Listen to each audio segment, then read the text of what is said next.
And we're live. Good evening, everyone, and welcome to our virtual presentation of The Short Life and Curious Death of Free Speech in America with Ellis Cose. Right now, we don't have Martin on screen. We are still working out technical difficulties, so thank you so much for your patience. If we can get Martin on later tonight, that would be great. But for now, we're going to have Ellis do the event solo until we can figure out technical difficulties. But this event includes a Q&A, so please feel free to ask questions by using the Ask a Question button at the very bottom of the screen. You can also vote for any questions that seem interesting, and they will make their way to the top of the list. Also, if you're interested in purchasing a copy of tonight's featured book, just click on the green purchase button directly below the screen. And let me introduce Ellis.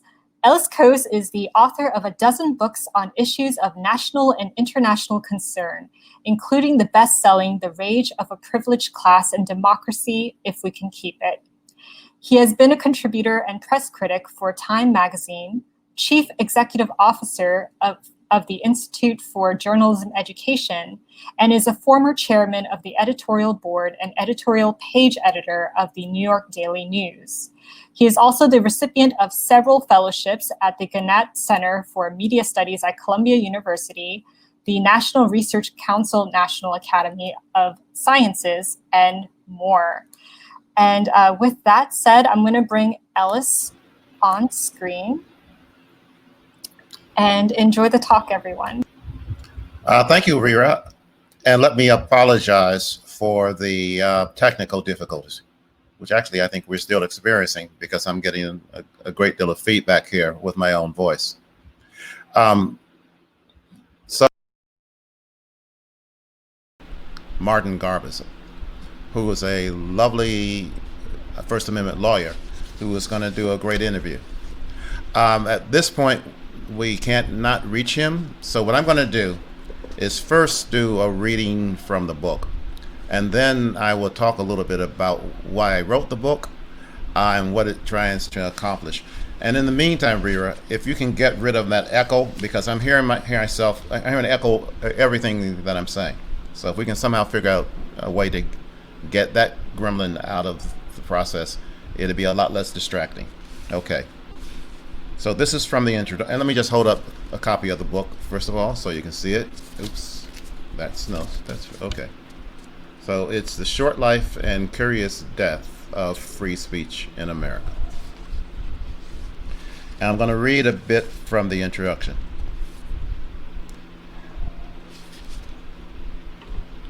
No one expected their words to be enlightening or their tone harmonious. Hatred rarely comes in such flavors. It spills out as an ugly, incoherent mess, infused with a rotten odor of willful ignorance. And so it was with the Nazi wannabes, self-styled white supremacists determined to make their mark on the world, committed to convincing anyone who might listen that their superiority was both evident and inevitable. The setting was downtown Charlottesville, Virginia, August 2017. Their mission was unity of like-minded hate mongers. Their leader, Jason Kessler, was a 33-year-old who lived with his parents and had once supported Barack Obama. He had learned that many demographers thought whites would eventually become a minority race in the United States. That news was so unsettling that Kessler remade himself into a whites' rights activist. It's one thing to have immigration, but to the point where they overwhelm the host population is not right. He styled himself as a, quote, civil rights and human rights advocate, focused on the Caucasian demographic. In the mode of Jesus Christ or Mahatma Gandhi, his Unite the Right rally, observed the Christian Science Monitor, was supposed to be the movement's coming out party, an emergence from the shadows of internet chat rooms into the national spotlight. Kessler was inspired in part by fellow University of Virginia graduate and white supremacist Richard Spencer, who in May 2007 led, led a band of racists in Charlottesville chanting, "Russia is our friend," and "Blood and Soil," a Nazi-inspired slogan. Why they were enamored of Russia is anyone's guess. I presume it had something to do with President Trump. The reason for the Nazi chant was evident. They thought it allowed them to channel the spirit of General Robert E. Lee, who had abandoned the U.S. Army in a doomed quest to preserve race-based slavery in the South. Charlottesville's leaders recently had voted to remove Lee's statue from the downtown park that no longer carried his name. Spencer and his crew opposed the effort and everything they thought it implied, including hostility to the legacy of whiteness. What brings us together is that we are white, we are people, we will not be replaced, Spencer told the acolytes he had summoned to Charlottesville. The loyal white knights of the KKK were similarly motivated by the perceived threat to American whiteness. Its members, 50 strong, converged on Charlottesville that July to march around and shout "White Power," as hundreds of counter-protesters responded with "Racists go home." How did the mad ravings of a bunch of mentally disturbed, intellectually confused, racially paranoid misfits end up spurring a national debate over the limits of free speech, the meaning of the First Amendment, and the moral obligation of the President of the United States?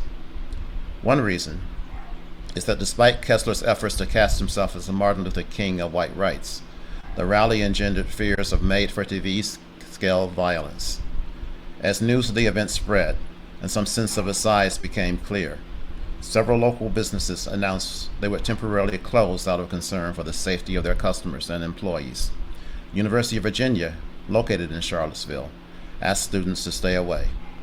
Many rally participants showed up armed with rifles and other deadly weapons, thanks to Virginia's open carry laws. Indeed, even before the rally's scheduled noon start time, Kessler's congregation had ignited so much hostility and ugliness that local authorities labeled the gathering an illegal assembly and ordered participants to leave. In the end, the racist anti-Semitic hate fest caused 3 deaths. 2 of the dead were state troopers, Burks Bates and H.J. Cullen, assigned to monitor the gathering from the sky, died when their helicopter crashed. The 3rd victim was Heather Heyer, a 32-year-old paralegal. James Alex Fields, a 20-year-old Adolf Hitler fanatic from Ohio, killed Heyer by intentionally plowing his car into a crowd of counter-protesters, injuring some 19 people in addition to Heyer, who died from quote, blunt force injury to her chest. It goes on to talk, and I'm going to take out these earphones because this echo is killing me, so I'll put them back in.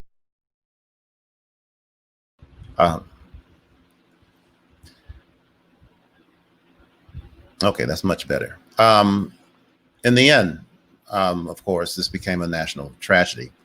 It also became the occasion for one of Donald Trump's more famous declarations about there being good people on both sides. But it became a huge issue of free speech in America. And it also became a huge issue within the ACLU, which defended the group, Kessler's group, which put on the march. And it caused a rethinking to some extent, though ultimately the ACLU ended up where it traditionally ended up, of what exactly the ACLU should be doing and why they were representing white supremacists in the first place. And the ultimate conclusion they came to was that it was the same conclusion they had come to in the 1930s when they began down this road. And the ACLU was founded in the 1920s.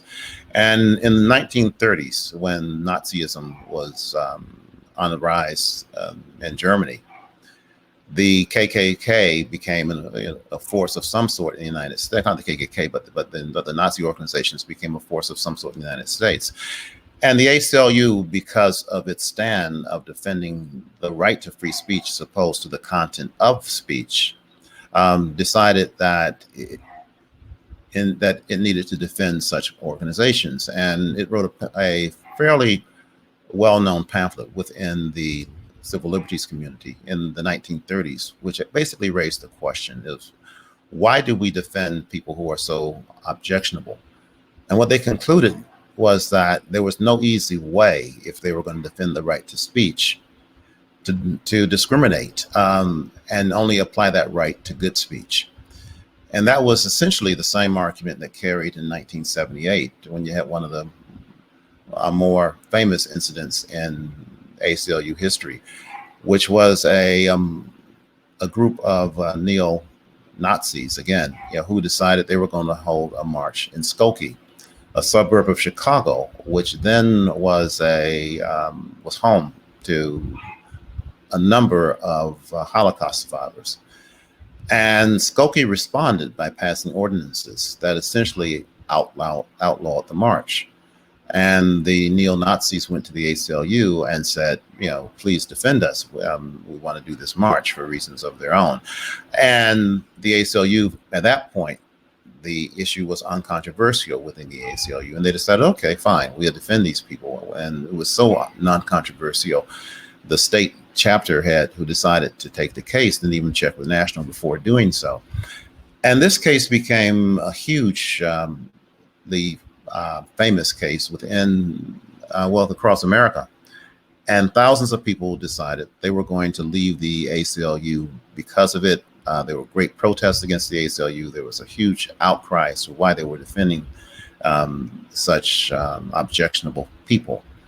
In the end, the ACLU asked the relatively young lawyer who had taken on the case, a guy named David Goldberger, to write a letter explaining why it was that he was defending these Nazis. And Goldberger took on the task and, with the help of others, put together a letter which essentially said, look, I'm a Jew. I don't like Nazis. In fact, I refuse to even capitalize the term Nazi in these letters. But I defend them because I'm also defending civil rights marchers in Selma. And the kinds of laws that are passed here in Skokie to prevent the Nazis from marching are exactly the same kinds of laws they're trying to pass in Selma to keep people in Selma from marching. As a result, if I'm going to defend them against those kinds of laws, I have to defend the people here against these kinds of laws. In the end, the case won.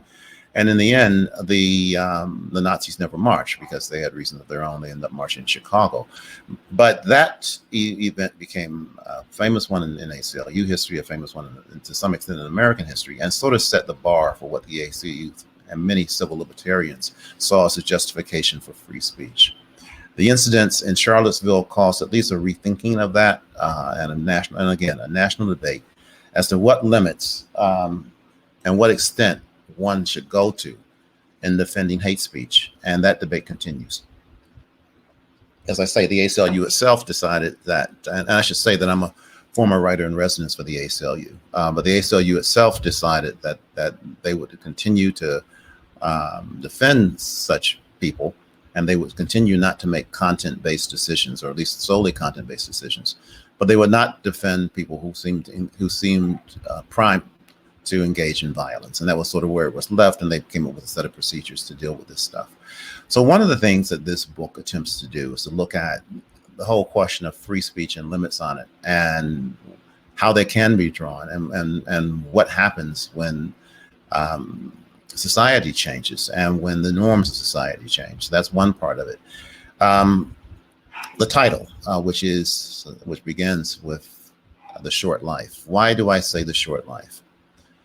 Most people who are familiar with the First Amendment, which of course is one of our sterling articles, which guarantees us freedom of speech, freedom of assembly, freedom of religion, freedom to petition the government.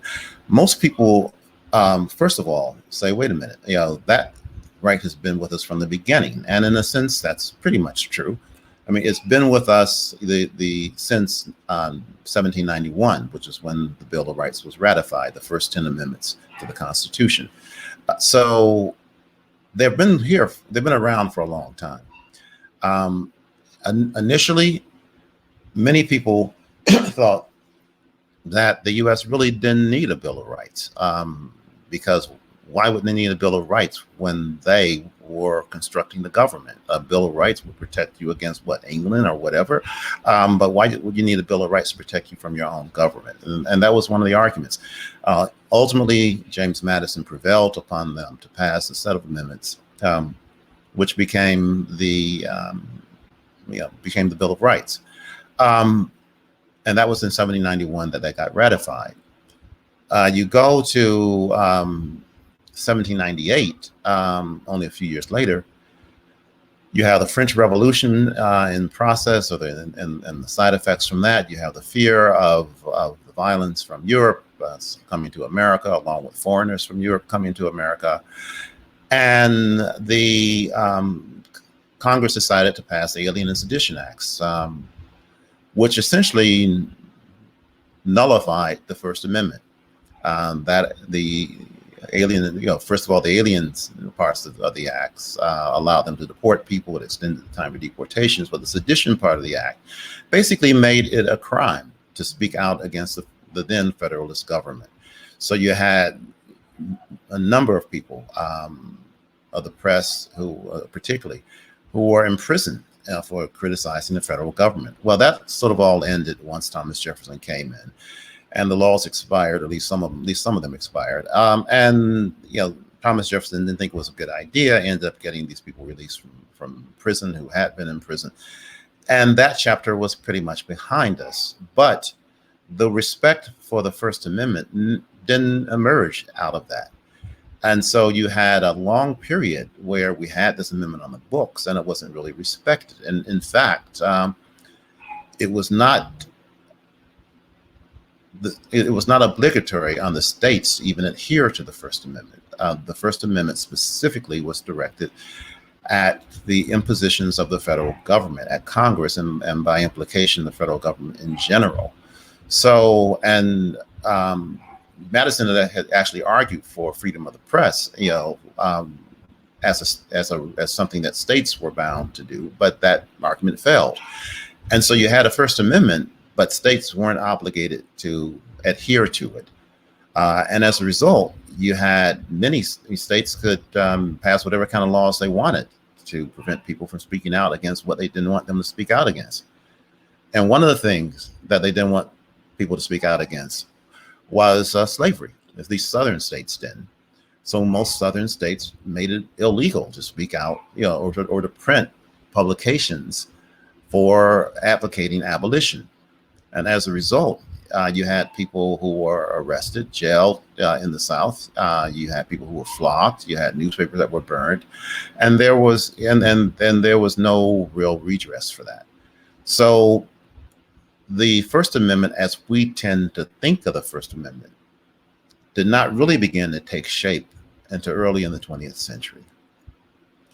And that happened to coincide with the birth of the ACLU, which I said came about in 1920. What was interesting about that era? Well, that era you saw, first of all, World War I. And World War I, under Wilson, the country again, passed several acts which essentially made it illegal to criticize the government, and as a result, again, you had a number of people who were imprisoned. There was one fellow who was in prison because he made a movie, which he thought was a patriotic movie called Spirit of '76. It was a film that, of course, criticized the British. Well, the British were our allies then. So he got sentenced to 10 years in prison for a film that was critical of our allies. Probably the most famous case was the union, the IWW, which was the Industrial Workers Union, which was the victim of a huge raid where they raided their offices, collected materials, and ended up indicting 166 of its members, including its top leadership.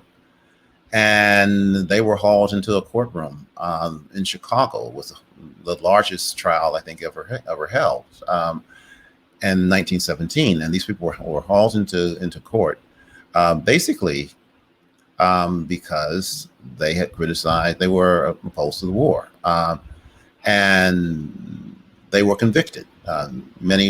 All of them, in fact, with a couple of exceptions, whose cases were severed, were convicted. Many sentenced to 20 years, some to 10, some to 5, but hard sentences and heavy fines. And so even in that period, the whole idea of there being freedom of speech was sort of a fiction. And then, of course, you had in 1920, you had the Palmer raids, where you had the Bolshevik revolution. Following the Bolshevik Revolution in Russia, you had the fears of anarchy here, and so you had all these raids again by Palmer, and all these people who were arrested, who were convicted again of sedition, and again in prison. And you had that process repeat itself, and it took a lot of court cases and a lot of thinking, and through that, you had a new doctrine that began to emerge. And one of the more, a couple of things happened. First of all, you had a case in 1925, Gitlow v. New York was the name of the case. And it essentially revolved around a couple of guys, who had published a manifesto. I think it was a communist manifesto of a sort, which the state found was to be seditious. They were convicted, and the case went to the Supreme Court, and the Supreme Court agreed that the conviction should stand. But in his concurrence, Justice Louis Brandeis, joined by Oliver Wendell Holmes, wrote a stirring defense of free speech and basically argued that free speech had to be allowed, free speech had to be permitted, because only through the exercise of free speech would good ideas drive out bad ideas, would the truth drive out lies, et cetera, et cetera, et cetera. And that our founding fathers knew that, and that's why they gave us free speech. Now, why he was in the concurrence as opposed to writing a dissent is anyone's guess. But that was part of the architecture that began to make this argument. That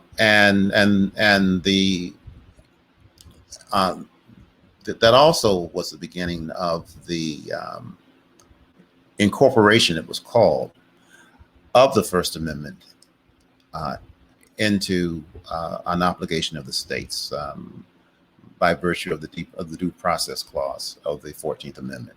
So you had that happening. There was another famous case, 1927, Whitney v. California, it's a very similar case.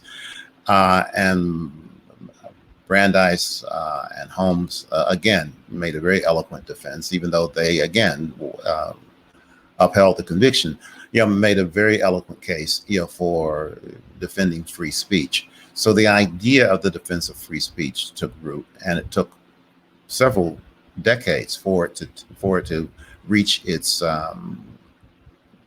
current sort of state, where we basically allow pretty much anything that's not obscenity, that's not defamation, that's not child pornography.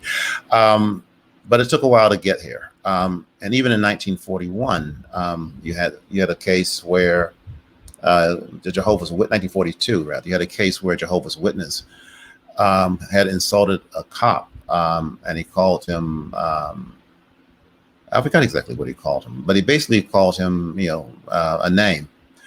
And the Supreme Court ended up upholding that conviction because it said that his insult to the cop constituted fighting words. So you had the fighting words exception to the doctrine of free speech, which basically said if you said something that was so offensive that it was going to cause people to want to fight you, then you lost your right to have that kind of speech. Now that ultimately fell into disuse, but through the 1940s and 50s, you still had people being convicted for their beliefs. You had people being convicted for belonging to the Communist Party. And it wasn't until actually 1969, I think, when you had a case out of Ohio, again, this case reviving around KKK members, where the Supreme Court essentially declared that the hate speech was okay in the sense that it wasn't prohibited by the Constitution. And that sort of was part of the groundwork that allowed the ACLU and other organizations to argue that free speech ought to be allowed, because to ban it would be to act in violation of what the founders thought they were doing. So the book gets into that, but it also looks at what I call an inevitable conclusion now, which is that Brandeis and his buddy Holmes were wrong. They thought that speech in and of itself would cause us to have a more democratic society. They thought that good speech inevitably would drive out bad speech. They thought that if you had a marketplace of ideas, citizenry would immediately, or at least ultimately, gravitate towards the good ideas instead of the bad. They, of course, never met Donald Trump. They, of course, never saw the modern era. They, of course, never saw this age where lies become alternative facts, and alternative facts become reality, and reality becomes the truth for lots of people. They, of course, never witnessed swift boating, which was an offshoot of the 2004 election, when John Kerry, who was an actual war hero, was made into something very different by Republican operatives, by veterans who joined them, and decided that they were going to portray him as someone who was not only not a war hero, but was perhaps a war criminal. And they succeeded to the extent that it made it impossible for him to win the presidency. This presumption about truth ultimately arising from speech came before birtherism was invented, and before Donald Trump and many others ended up convincing most people who voted Republican in 2008 to believe that Obama was not a citizen of the United States, that he was from Kenya, and somehow had tricked himself into the United States and had tricked himself into the candidacy and running for president, and that somehow this has been overlooked. Trump, of course, declared that he was sending investigators to Hawaii to get to the bottom of it. Well, of course, he never sent anyone anywhere. It was all a lie, but it was a lie that took on the force of reality for many people and influenced their actions. So part of what this book says is, look, what Brandeis said, what Holmes said was brilliant and interesting and moral and very highfalutin, but it was wrong.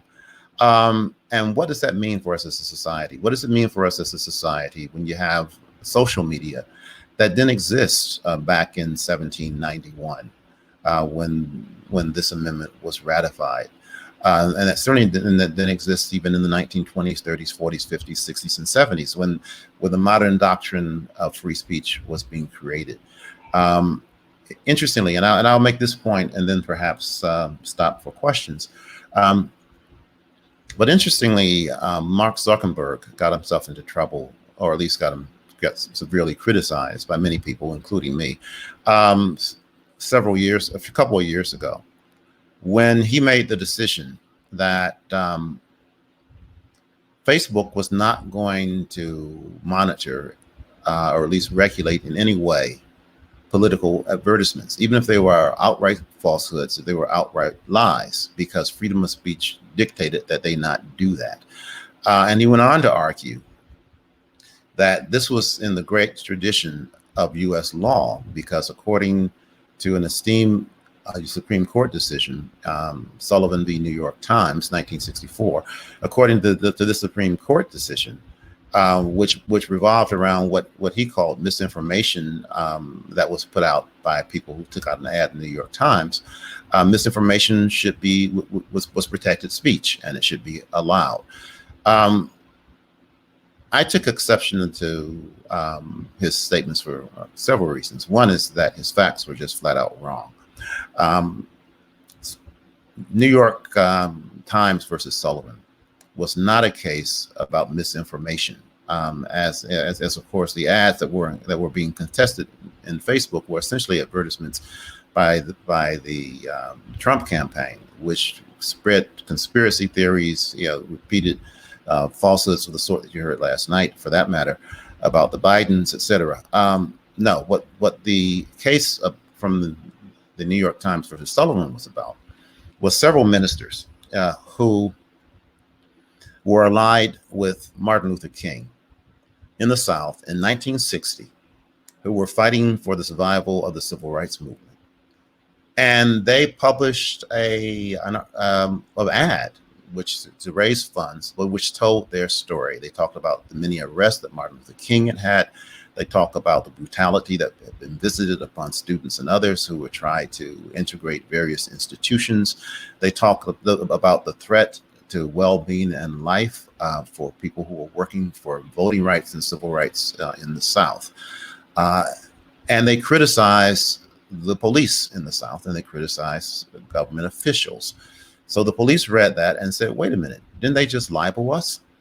And they went to court, Alabama courts, mind you, and they got the largest judgment in history handed down in the Alabama court for libel, $500,000 for criticizing the police chief.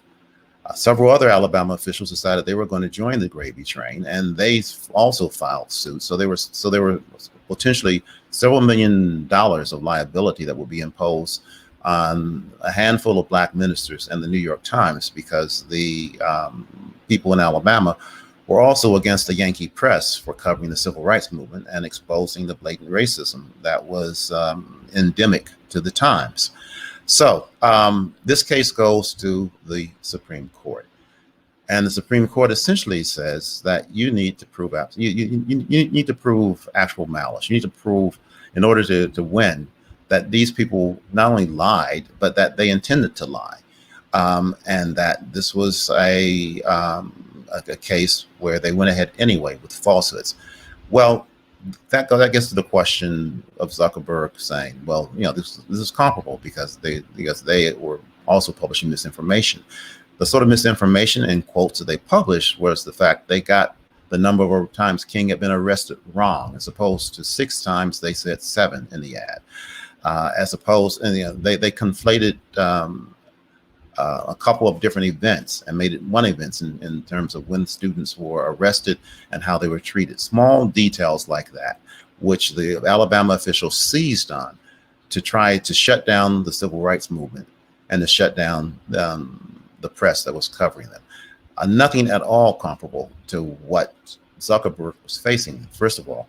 And secondly, as Zuckerberg, or certainly people who are advising him, should know, the First Amendment does not prohibit private institutions from monitoring stuff that is put on its sites. What it prohibits is the government, from imposing censorship on private institutions or on you as a citizen of the United States. So I'll just throw in one other thing.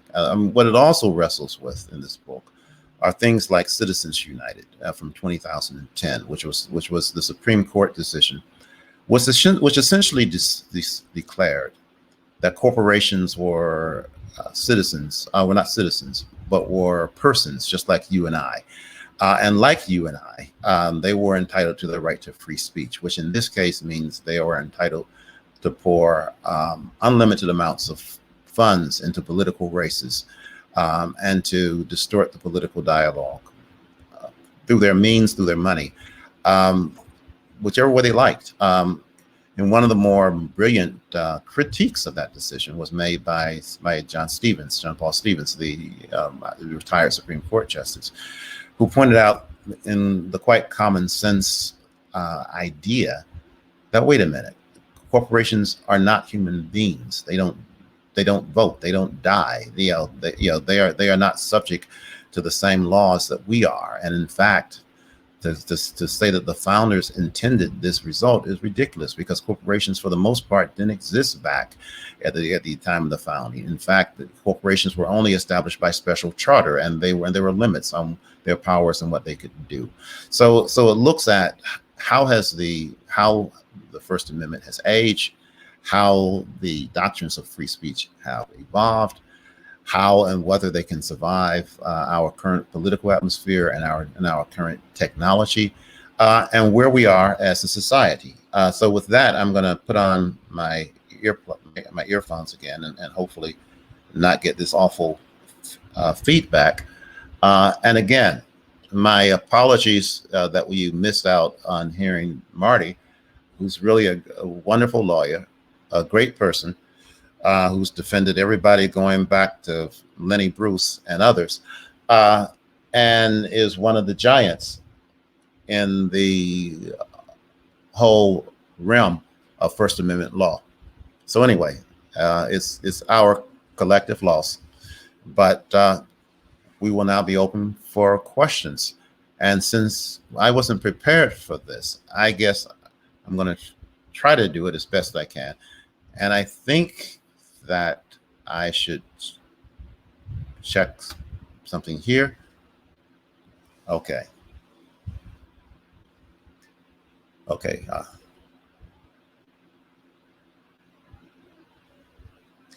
You write about the Electoral College. Why? Okay, that's an interesting question. And let me say that I also write about the composition of the Senate, and the reasons are very similar. The idea behind our democracy, as reaffirmed by the Supreme Court, is that we should have is a one person, one vote society.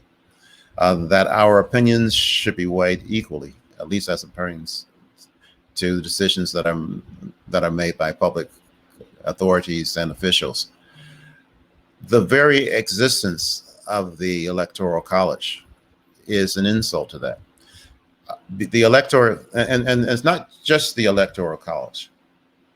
It's the idea that, first of all, let's go back to the idea behind the Electoral College. The Electoral College was created in the original Constitutional Convention because it was believed that people were too ill-informed and ill-equipped to actually elect their own president.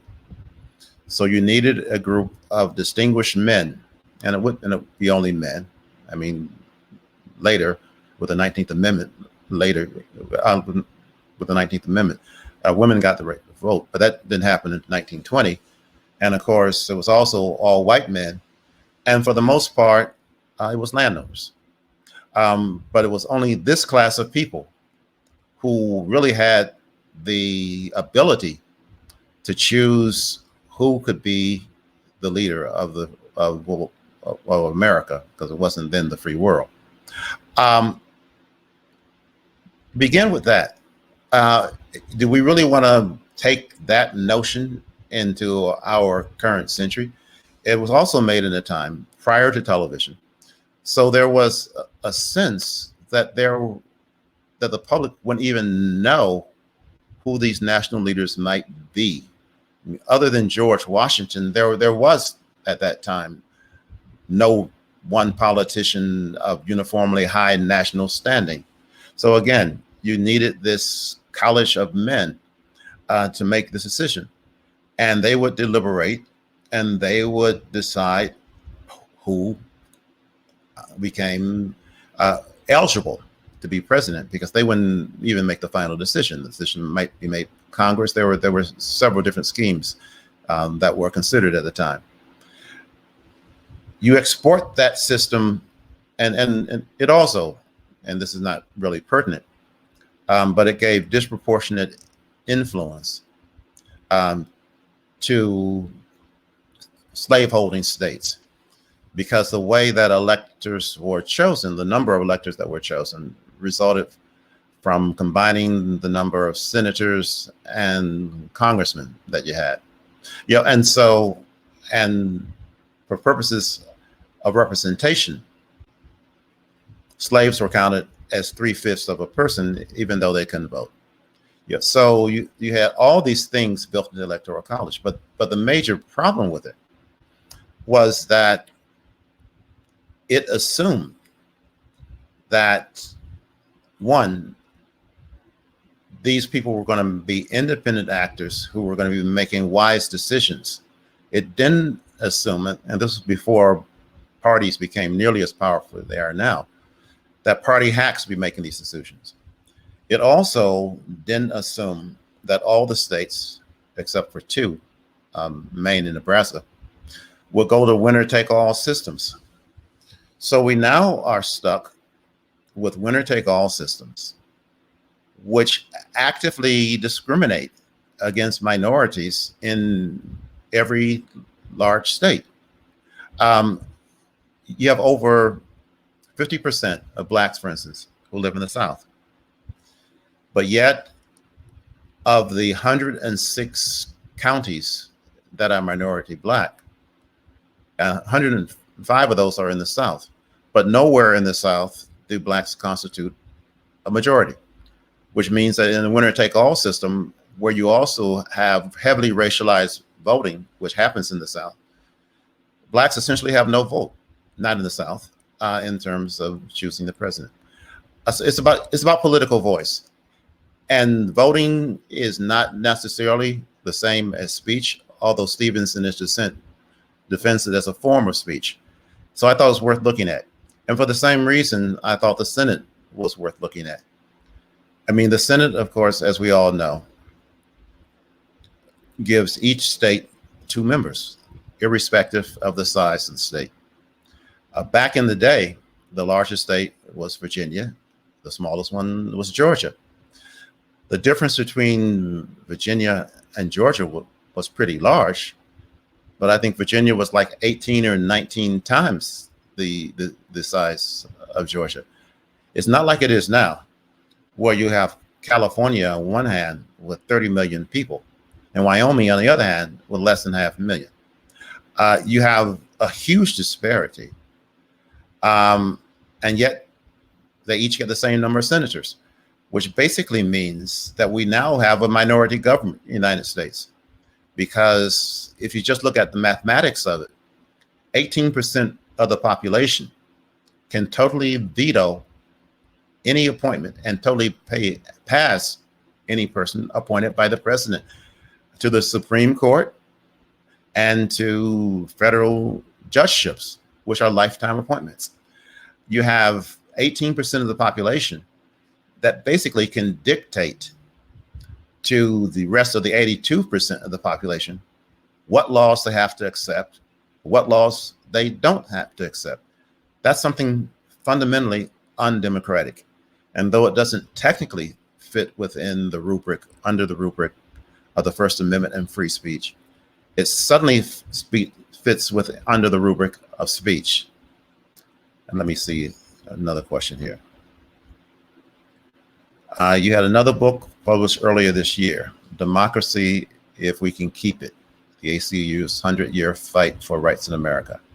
How was writing The Short Life and Curious Death of Free Speech in America a different experience? That's an interesting question for me, because originally I hadn't intended to write a separate book on free speech.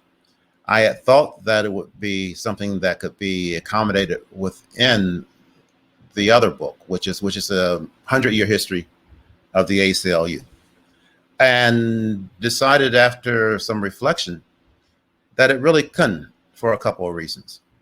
One is that the ACLU and telling their history means telling 100 years of American history, actually 105 years. Because even though the ACLU started in 1920, the American Union Against Militarism, which evolved into the ACLU, started in 1915. So it has to cover 105 years of history, 2 world wars, McCarthyism, the rise of the civil rights movement, the Trump era, et cetera, et cetera, et cetera. Also, the earlier book, which came out in July, is a history book. It's a book looking at the history of this institution and how America changed around this institution. The current book, which is a diatribe on free speech, is a polemic of sorts. So it's a different kind of book stylistically, and decided also for that reason it required a separate treatment. So that's how it ended up as a separate book.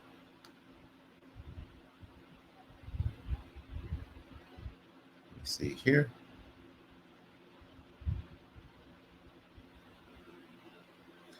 "50 years ago, a shopping center was considered open to the public and a public forum where distributing leaflets could take place. This isn't true anymore." It's interesting. I mean, I think it depends on who owned the shopping. The ACLU began not as a large organization, but as an organization that used to do street theater. And in essence, I mean, they would hold these small protests, usually at city halls or city squares or public places of one sort or another, and either distribute literature or read the Constitution. And they would get themselves arrested because this was considered an illegal assembly because they didn't have permits for it. And they would argue that this was their arrests were in violation of the First Amendment. And ultimately, they won those cases, even though not necessarily on first instance. And so that was established that when you were speaking in a public place, and then you had certain rights. That's still the law. And I think the question becomes what places are truly public and what places operate by a different set of rules because they're private. What are your thoughts on how people exercise free speech on social media? As is probably indicated by my thoughts on Zuckerberg and Facebook, I think it's a complicated issue. And I frankly don't have one ruling opinion on that. I think I do believe that free speech ought to be as unrestrained and unlimited as is practical. I also think that when you have mediums of huge influence, there ought to be some sort of labeling or basic checking that protects people against blatant misrepresentation and lies and propaganda. How that should be done is, I think, a very large question. I don't think it should be done by the government, but I think it should be done by somebody. And particularly when we have all these actors who are just blatant political actors and others, who aren't even in the United States, but are here specifically to wreak havoc on our society. That cannot be totally unpoliced. The question is by whom and how and under what standards. And I think that's something that people much wiser than I need to reflect on very deeply. And I think we have time for one last question, Ellis. Okay. Do you see Trump's debate performance creating chaos as a means to impede free speech, stop the other party from sharing their platforms, ideas, etc.? No, I mean, I see it as a rude, odd performance, which makes us look like idiots before the world. I don't think it has huge implications for free speech. I think what do have implications for free speech are some of the actions that Trump seems inclined to take. He's made it very clear that he prefers speech of a certain sort, and that if he has his way, he would shut it down. If it's from the left or democratic entities, which he doesn't agree with. He happens to be able to order troops to go in and beat people up.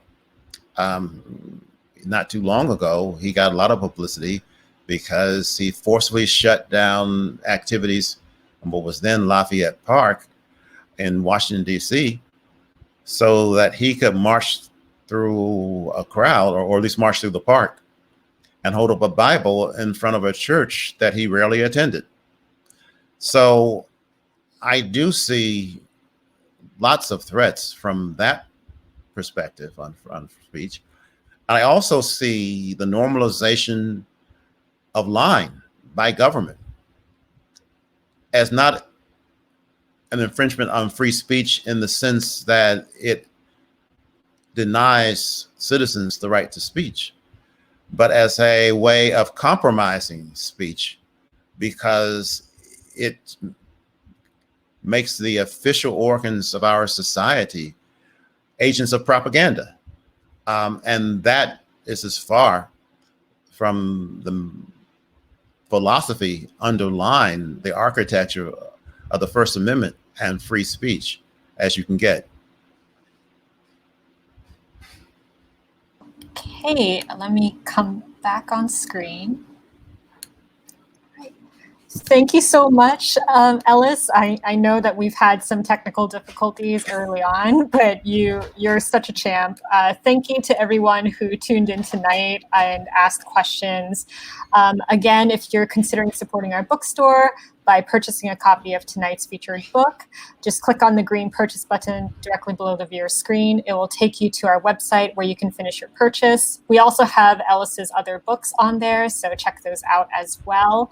And a replay of this talk will be available within an hour. Just use the same stream link and you can rewatch the talk. And our next virtual event is scheduled for tomorrow, October 1st at 6 p.m. Pacific time with Jacob Soberoff and ACLU Senior Counsel Ahilan Arulanathan. And I think that's about it. Thank you, Ellis, again. And well, thank you. Everyone. My pleasure. Yeah, stay safe, everyone.